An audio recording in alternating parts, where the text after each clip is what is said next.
जब से prime minister Modi तीसरी टर्म में आए हैं, मेरे विचार से इंडिया की फॉरेन पॉलिसी ने एक बहुत बड़ा गियर बदला है। प्राइम मिनिस्टर मोदी ने ज़ेलेंस्की के साथ बैठ के कि हम इस युद्ध में डायलॉग डिप्लोमेसी में मदद करने को तैयार हैं और हमारे पास कुछ कॉन्क्रीट बातें हैं जो मैं आपसे करूंगा बंद दरवाजे में। एनएसए डोवाल जो मॉस्को जा रहे हैं, अव्वल तो ये जा रहे हैं, वहां पर मीटिंग है ब्रिक्स के नेशनल सिक्योरिटी एडवाइजर्स की, ब्रिक्स के 10 देशों की। परंतु मेरे विचार से उस मीटिंग से ज़्यादा महत्व होगा डोवाल साहब की जो मीटिंग होगी रशिया के एनएसए के साथ और हो सकता है पुतिन के साथ भी। पॉइंट इज, जब से प्राइम मिनिस्टर मोदी तीसरी टर्म में आए हैं, मेरे विचार से इंडिया की फॉरेन पॉलिसी ने एक बहुत बड़ा गियर बदला है। और उस गियर जो हमने बदला है उसमें यह है कि हम रशिया और यूक्रेन जो कॉन्फ्लिक्ट है इसमें एक प्रोएक्टिव रोल प्ले करेंगे अगर सारे पार्टनर्स हमें इनवाइट करते हैं तो।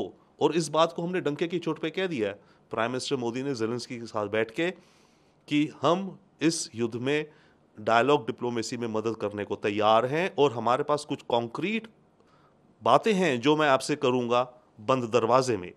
तो इंडिया ने अपनी फॉरेन पॉलिसी की गियर बदल ली है, दैट इज वन।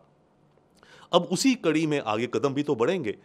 तो एनएसए डोवाल जो जा रहे हैं तो मॉस्को में तो हो सकता है, चांस है कि वो जो रशियन एनएसए से मिले उसे अवगत कराएं कि ज़ेलेंस्की से क्या बात हुई। अव्वल तो प्राइम मिनिस्टर मोदी ने पुतिन के फोन में ही बता दिया होगा, काफी बता दिया है, परंतु उन चीजों को लेकर डीपर डिस्कशन करना और हो सकता है पुतिन से भी भेंट हो। तो एक तो ये ऑब्जेक्टिव होगा, दिखता है डोवाल साहब की यात्रा का मॉस्को में रशिया यूक्रेन के मॉडल को टटोलना। दूसरा जो होगा दिखता है क्योंकि वहां चाइना का एनएसए भी आया होगा, ये ब्रिक्स के देशों के एनएसए की मीटिंग है, तो चाइना के एनएसए से भी डोवाल साहब की मीटिंग हो सकती है। और उस मीटिंग का मेरे ख्याल से मुद्दा ये हो सकता है कि आने वाले अक्टूबर में जो ब्रिक्स की लीडर्स की समिट होगी रशिया में कजान में, वहां पे शी जिनपिंग भी आएंगे, शायद मोदी जी भी आएंगे शायद।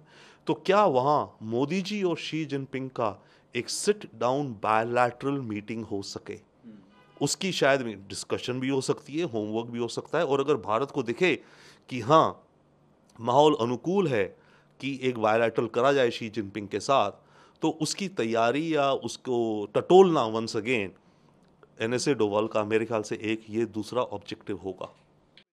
नेटो और अमेरिका अजीत डोवाल की इस विजिट को काफ़ी इंटरेस्ट से देखेंगे। वो देखेंगे कि इस विजिट से क्या स्टेटमेंट्स निकलती हैं।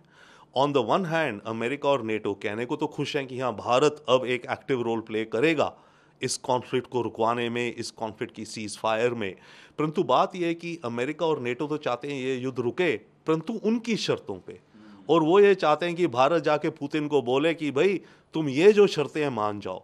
पुतिन कभी तो नहीं मानेंगे, वो अपनी शर्तों पे इस जंग को रोकना चाहेंगे या दोनों देशों को आपस में कॉम्प्रोमाइज करना पड़ेगा।